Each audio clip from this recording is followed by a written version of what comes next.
Ah, beautiful. As always, this book has been illustrated by Anne-Claude Martin, or I don't know how you would say her name, Anne-Claude, I don't know, Annie Claude Martin, Cloud, whatever's. I'm not trying to whatever her name, I'm just trying to, like, not screw it up, and I'm probably screwing it up.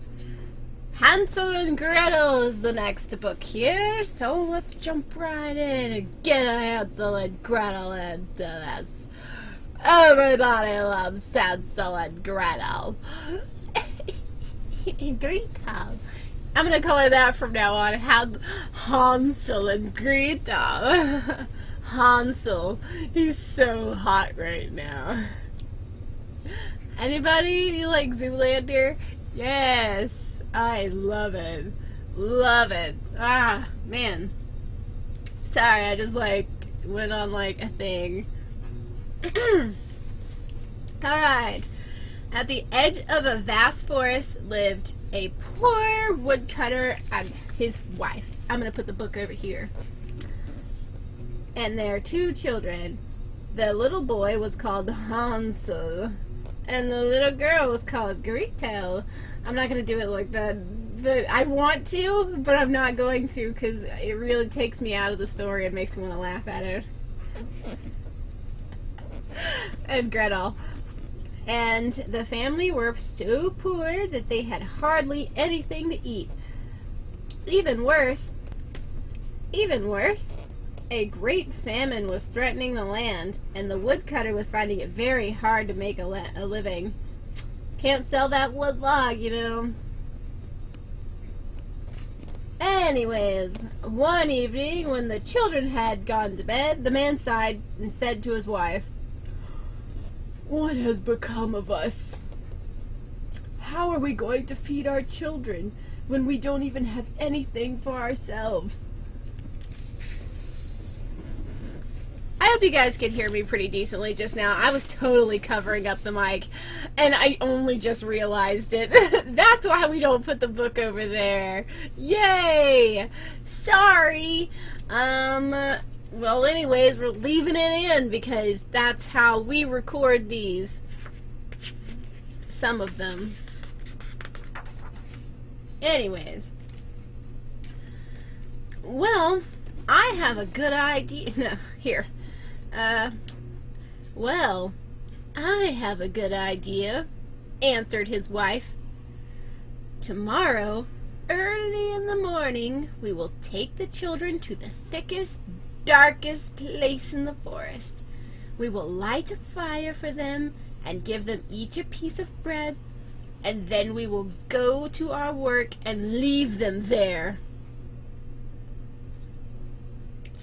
They will not be able to find the way back home, and we will be rid of them. What? No, said the man. I don't want to do that. No, I don't want to do that. How could I abandon my children in the forest? The wild animals will eat them. Oh, you fool, exclaimed his wife. If we don't do it, all 4 of us will starve. Is that what you want? Is it? Charles. That's not his name, but that's what his name is now. Charles. You want to starve? Like, come on. That was not in the wedding vows. She would give him no peace until he gave in. Hansel and Gretel. I'm going to say Hansel that way every single time because it's hilarious, but Gretel, I just can't do it. It's hilarious to me. Ugh. Hansel and Gretel were so hungry that they could not sleep, and consequently, they heard everything the woman said. Not their mother, the woman. Maybe this is a stepmom. Gretel started crying and said, "Oh, Hansel, what are we going to do?" "Hush now, Gretel," said Hansel. "Don't worry. We will find a way to get us out of this trouble." When his parents were asleep, Hansel got up and put on his clothes and slipped outside. The moon was full and bright, and the little stones which lay in front of the house sparkled. And there's a picture.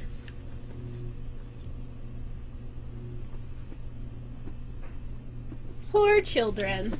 Listening to your parents talk about leaving you in the woods, that's like the most heart-wrenching thing ever. I would just be like, really? Really, Mom and Dad? You're gonna, like, leave me to starve? That's not cool. Thanks, though. The moon was full and bright, and the little stones which lay in front of the house sparkled like silver pieces. There it goes. That makes sense now. It had me confused for a second. Stop rubbing against the chair. Hansel bent down and filled his pockets with as many of the pebbles as he could carry. Then he went back inside and whispered to Gretel, "Sleep in peace, little sister. I have a plan which will save us." And then he went back to bed. Early in the morning, an hour before sunrise, the woman roused the two children, shaking them roughly. "Wake up!" I'm just kidding. Oh, she did say that! "Wake up, you lazy children! We all have to go to the forest to gather wood," she snapped. Oh, she did say, and she said it exactly the way that I originally did. Okay, you know what? Rewind, and we're going to do this again. "Wake up, you lazy children! We all have to go to the forest to gather wood," she snapped. Gotcha. Better? Yeah. Then she gave each of them a little piece of bread and said, "This is your breakfast, but don't eat it too soon because you won't get any more food today." Gretel put the 2 pieces of bread in her apron because Hansel's pockets are full of stones. And then they set off together to the forest. Before they could reach the woods, Hansel stopped to look back at the house. He did this so often that his father became curious. "Why do you keep stopping to look at the house?" he asked. Watch out you don't trip over your own legs." "I'm looking at my white cat," replied Hansel. "He's sitting on top of the roof and wants to say goodbye to me." "Fool," said the woman. "That is not your little white cat. It is only the rising sun that shines on the chimney." But of course, Hansel had already begun lagging behind so that they could lay a trail with the stones, which he had hidden with his pockets. One by one, he dropped the pebbles on the ground. When they arrived in the middle of the forest, their father said, Now you two gather some wood, and I will make you a fire so that you will not get cold." Hansel and Gretel together did as he said, and soon they had made a little pile of firewood as tall as a little hill. Their father lit the fire, and when the flames were burning high, his wife said, "Children, sit close by the fire and rest. We will go further into the forest to chop trees. When we have finished, we will come back for you." Hansel and Gretel sat near the fire at midday. Midday? Is it cold? What time of year is this? I guess it's cold all day, but I wouldn't have made a fire until night. But whatever, I guess. Hansel and Gretel sat near the fire, and at midday they both ate their little pieces of bread. All the time they could hear the sound of an axe, so they thought that their father was not far away. But the noise did not come from an axe at all. It was only a branch, which their father had fastened to a tree, blowing backwards and forwards in the wind. Aw, what a douche. That's so douchey. Nah. And that's kind of scary. At last, the children's eyes closed with exhaustion and they fell sound asleep. When they finally awoke, it was already dark. Gretel began to cry and said, "How will we find our way out of the forest?" "Wait until the moon has risen," answered Hansel, hugging her. "Then we will find our way back." Also, here was the picture of Hansel leaving the trail. And then, before I finish reading, here's the picture of them eating bread, because I might forget to show you.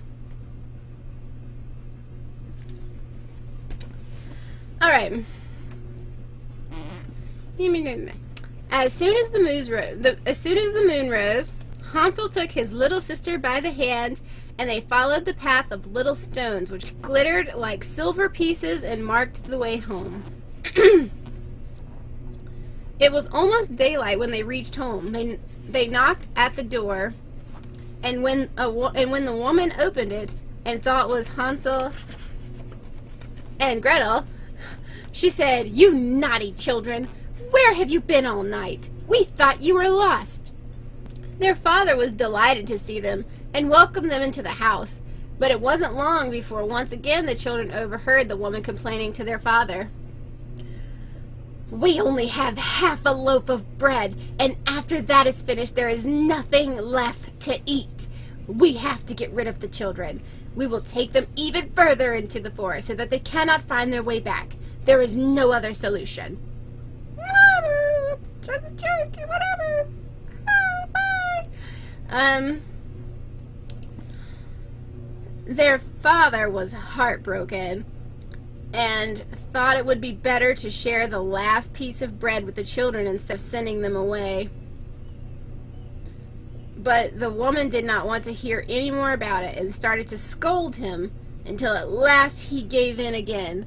I'm not gonna listen to some chick tell me that I need to take my kids into the woods and get rid of them, and then her just berate me and stuff the whole time. Excuse me? If you want me to listen to you, you better be on your knees begging. You had best be trying to get on my good side, because the more you piss me off, the more I'm gonna take you out into the woods and leave you there, because there's no way. You're not gonna just tell me what to do and then start berating me. What a jerk. This lady, she better get what she better get what she's got coming to her, because I'm gonna be upset. Let me turn on the light, because I guess it's getting cloudy outside, so I had the window. I was using the light from the window, I guess. Alright, so when their parents were asleep, Hansel got up and went to gather stones, as he had done before, but this time the door was locked, and Hansel could not go outside. How do you lock the door from the inside and not be able to unlock it? What is that? What kind of, whatever. Nevertheless, he comforted his little sister and said, "Don't worry, I will find a way to get us out of trouble." Early in the morning, the woman got the little children out of bed. It gave them each a little piece of bread, even smaller than the last time. While they walked to the forest, Hansel kept stopping to drop crumbs on the ground, crumbled from the bread he had in his pocket. Honestly, you should still be able to follow the stones that you left from the night before. The only part you should leave crumbs at are the part where you don't have stones anymore. Unless you took them in a completely different direction, am I right? I don't know. Anyways, here's him comforting his sister.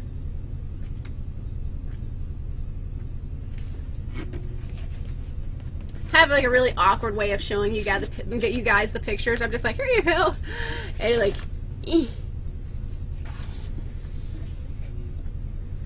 Okay. "Hansel, why do you keep lagging behind?" said his father. "Hurry up!" "I am looking at my pigeon that is sitting on the top of the roof and wants to say goodbye to me," replied Hansel. "You fool!" exclaimed the woman. "That is not your pigeon. It is only the rising sun lighting up the chimney." Did she not say that already? She's dumb if she keeps on saying the same thing, and she's oh, okay, whatever. Hansel continued to secretly drop breadcrumbs along the path. Deeper and deeper into the forest they were taken, where they had never been before in their lives.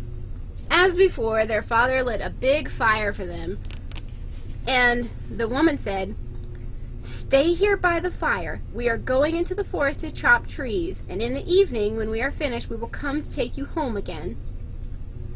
At midday, Gretel shared her piece of bread with Hansel, who had crumbled his piece along the road. When they went to sleep, they did not awake until it was dark, and no one came to fetch them.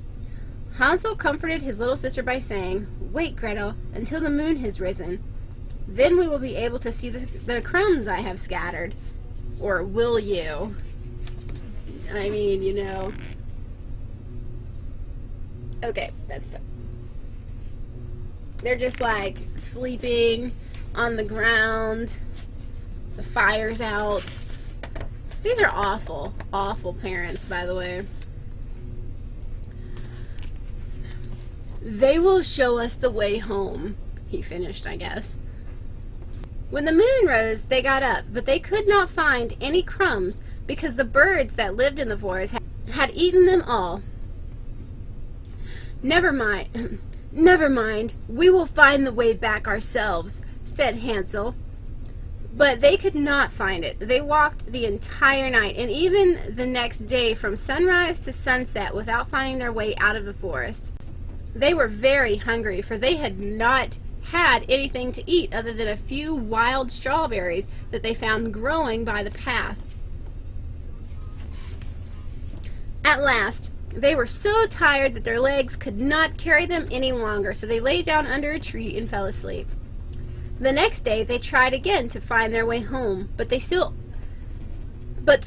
they only went deeper and deeper into the forest. Near midday, they saw a beautiful bird as white as snow perched on a branch and singing so beautifully that the children almost forgot their hunger as they stopped to listen. Then the bird spread its wings and flew away. The children followed the bird to a little house. When they came closer, they saw with amazement that the little house was made of gingerbread and cakes, and the windows were made of brown sugar.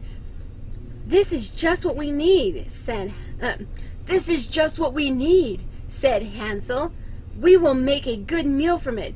I am going to start with the roof. Gretel, why don't you try some of the window? Hansel climbed onto the roof and broke off a piece, while Gretel began to lick the windows. What a very strange thing to do. Let's just lick windows. But that's them waking up and not finding their way out, and it's nighttime, and they're like scared and stuff. Oh, and also, I guess before you even get to see the witch, but here's like the very next page. Hansel's up there eating the roof. She's licking a window pane, and then there's a big scary witch thing. She's not happy about having somebody eat her house made out of delectable goodness.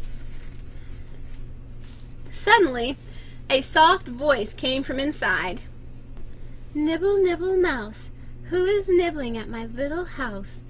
And the children answered, the wind, only the wind. Dicks.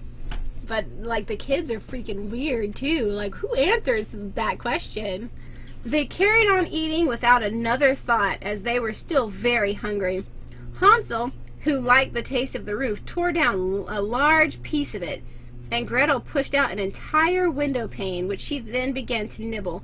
Okay, look, I get that you're hungry, but sugar, that's an awful lot of sugar, and you're just eating straight up brown sugar from a window. That is not okay to eat. But whatever. Suddenly, she pushed out the entire window pane, which she then began to nibble. Suddenly, the door opened, and an old, bent woman came creeping out.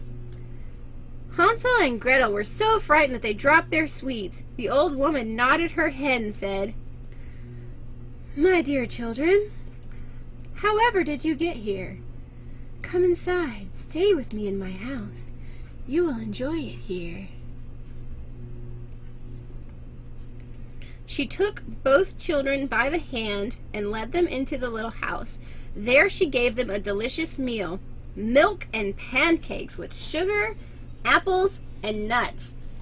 She eats very healthy for someone who lives in a house made of sugary treat goodness. And how have the birds not eaten her house yet? It's made of gingerbread. It's a food. Ants would be everywhere. She probably has so many ants. Oh man, I didn't even think about that. Anyways, then she prepared 2 little beds in which Hansel and Gretel were soon fast asleep, thinking they were in heaven. Now this old woman seemed very friendly, but in reality she was a mean witch who caught and ate little children. She had built her little house of gingerbread to trap them. Then she fed them until they were fat enough to eat. This witch didn't have very good eyesight, but she had an excellent sense of smell. When she smelled Hansel and Gretel approaching the house, she laughed an evil cackle and cried, "They will not escape." The next morning, she woke Hansel, grabbed him with her shriveled hand, and took him to a small stable where she locked him up behind a door with bars for a window. She went back to Gretel and shook her until she awoke. "Get up, you lazy child," she cried. "Go and get me some water so that I can cook something nice for your brother. He is in the stable and he has to be fattened up. As soon as he is fat enough, I will eat him." Wow, that soft voice quickly went away. Gretel began to weep, but all in vain. She was forced to do what the witch had ordered. The witch then prepared Hansel some of the best food, but to Gretel she gave only crab shells. How do you eat them? Every morning the old woman crept into the stable and cried, "Hansel, stretch out your finger so I can feel if you have become fat." But Hansel stretched out a little bone he had found on the floor. Because the witch was short-sighted, she thought it was his finger, and was surprised that he was not getting any fatter. 4 weeks passed by in this way. Hansel remained thin, and eventually her impatience got the better of her. One day, she decided that she could not wait any longer. Okay, is he actually eating this food, though? So, like, all this time she's bringing him, like, delicious food. He's actually getting, like, really fat, but he's like, "Here, have this bone." Okay, whatever. One day, she decided that she could not wait any longer.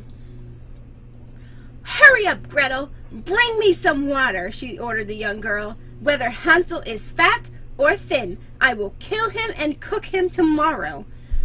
Gretel wept and wept. "If the wild beasts in the forest had eaten us, we would have at least died together," she sobbed. "Spare me your whining," said the witch. "It will not help you in any way." Why is she only eating Hansel? Why won't she eat Gretel too? She needs to eat both of them. They're both about the same. Well, they were. The following morning, Gretel had to fill the big cooking pot with water and light the fire. "First, we will bake some bread," said the witch. "I have heated the oven and kneaded the dough." She pushed poor Gretel towards the burning flames that came out of the oven. "Creep inside to see whether it is warm enough so that we can put the bread in." Gretel guessed that once she was inside, the witch would close the door and roast her to eat as well, so she scratched her head and pretended to look puzzled. "I don't know how to get inside," she said. "Oh, you stupid goose!" This lady reminds me a lot of the mom. Like, just the way that she, like, talks, she reminds me a lot of the mom. I wonder if that's, like, a thing. Like, the mom is actually the witch. Like, metaphorically. "The opening is big enough, you see? I even fit inside it myself." She put her head into the oven door. Gretel immediately gave a great shove and pushed the old witch right inside the hot oven. Then she shut the iron door and fastened the bolt. That soon put an end to the evil witch. And here's the picture of Hansel and the witch. Gretel ran quickly to Hansel, opened the stable door and cried, "Hansel, we are free! The old witch is dead!" How they danced with joy and hugged each other. Then, as they had nothing to be afraid of any longer, they went through the entire house. And here's her pushing the witch.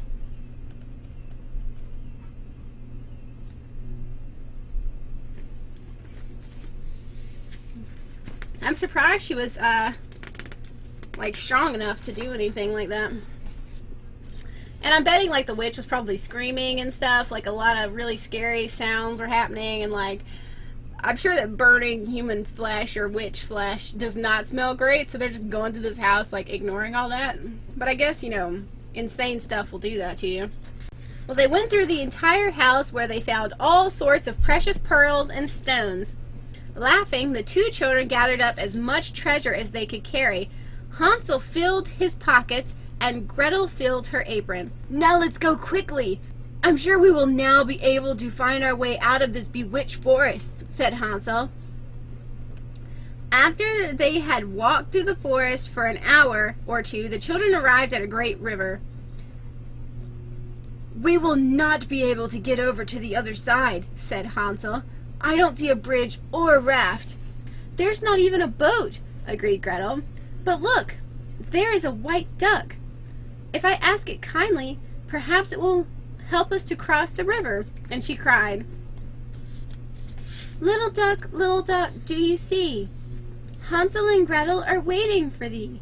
There's never a plank or a bridge in sight. Take us across on your back so white. The strange thing to say to a duck. The duck swam towards them right away, and Hansel seated himself on its back. He wanted his sister to sit next to him. No, said Gretel, both of us will be too heavy for the duck. It will take us across one by one. When they were both safely on the other side of the river, they started walking again. As they walked, the forest became more familiar, and the children began to see things that they recognized. At last they gave a glad cry as they saw the clearing where their own home was. When the children began to run, they burst into the house and flung their arms around their father's neck. The man was so overjoyed to see his children safe and sound. He had not known one happy hour since he had left them behind in the forest, and his wife was now dead. Ooh, I wonder how she died. Did she get killed? I wonder. Gretel emptied her apron pocket, and the pearls and precious stones rolled around the room. Hansel threw one handful of jewels after another out of his pockets. At last, all their worries were over. From that day on, the family never knew a hungry day, and they all lived in perfect happiness. The end. And here's a picture of them going across with a duck. Or him going across with a duck. Honestly, this was not bad, but okay, if there's like a famine happening, that means there's no food. Not that you have no money. I mean, yeah, you have no money, but there's also no food. So I don't see how that works. I would be willing to guess that their first meal would be dead wife stew. I'm just saying, because all of a sudden she's dead after 4 weeks after making them leave them in the woods.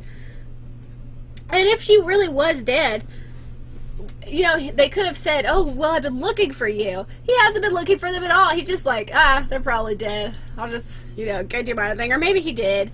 I don't know. Anyways, guys, that's it for this episode or this video. Anyways, guys, if you liked this video, you can always leave a like. If you didn't like this video, you can always leave a dislike or comments down in the comment section telling me what you'd like to see changed or what you did like about this video. Anyways, guys, if you'd like to subscribe, you can always do that by clicking the link in the description or clicking the button right over here. Or for more things that I've done, you can click on any of the links in the description and they will take you everywhere or anywhere or nowhere. Or you can just stay here. I get lonely. Anyways, guys, I love you, and I'll catch you in the next episode. Hansel.